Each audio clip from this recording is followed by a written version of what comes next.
Good morning. The last video was entitled Mass Murders, Gun Violence, Senseless Killings. This video is a continuation of the last video, it's a part 2. It's entitled The Consequences of Unbelief. Now this lesson explains why people commit such unthinkable crimes. This lesson also explains the self-destructive behavior you see in some people. This lesson will show that those are the consequences of unbelief. We begin in John chapter 3 verses 19 through 21. This is the judgment, that the light has come into the world, and man loved the darkness rather than the light, for their deeds were evil. For everyone who does evil hates the light, and does not come to the light for fear that his deeds will be exposed. But he who practices the truth comes to the light, so that his deeds may be manifested as having been wrought in God. Now let's turn to Romans chapter 1 verses 18 to 32. Now in some Bibles, these verses come under the heading, Unbelief and its Consequences. We'll start at verse 21. Even though they knew God, they did not honor him as God or give thanks. But they became futile in their speculations, and their foolish hearts were darkened. Professing to be wise, they became fools, and exchanged the glory of the incorruptible God for an image in the form of corruptible man, and of birds, and four-footed animals, and crawling creatures. Therefore God gave them over in the lust of their hearts to impurities, so that their bodies would be dishonored among them. For they exchanged the truth of God for a lie, and worshipped and served the creature rather than the Creator, who is blessed forever. Amen.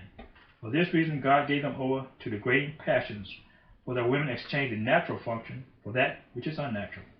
And in the same way also the men abandoned the natural function of the woman, and burned in their desires toward one another, men with men, committing indecent acts, and receiving in their own person the due penalty of their errors. Now clearly these verses refer to homosexual men and lesbian women, but they also refer to women with children who know their boyfriend or their husband is molesting their children, but don't do anything to stop them. It is unnatural for a parent not to protect their children.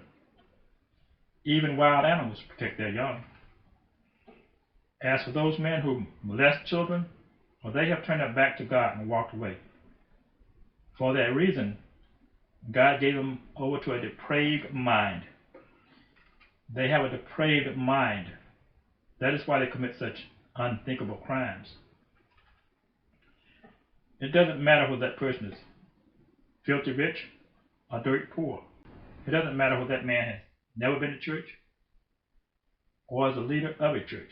Those men don't serve the one true God in heaven or his only begotten Son.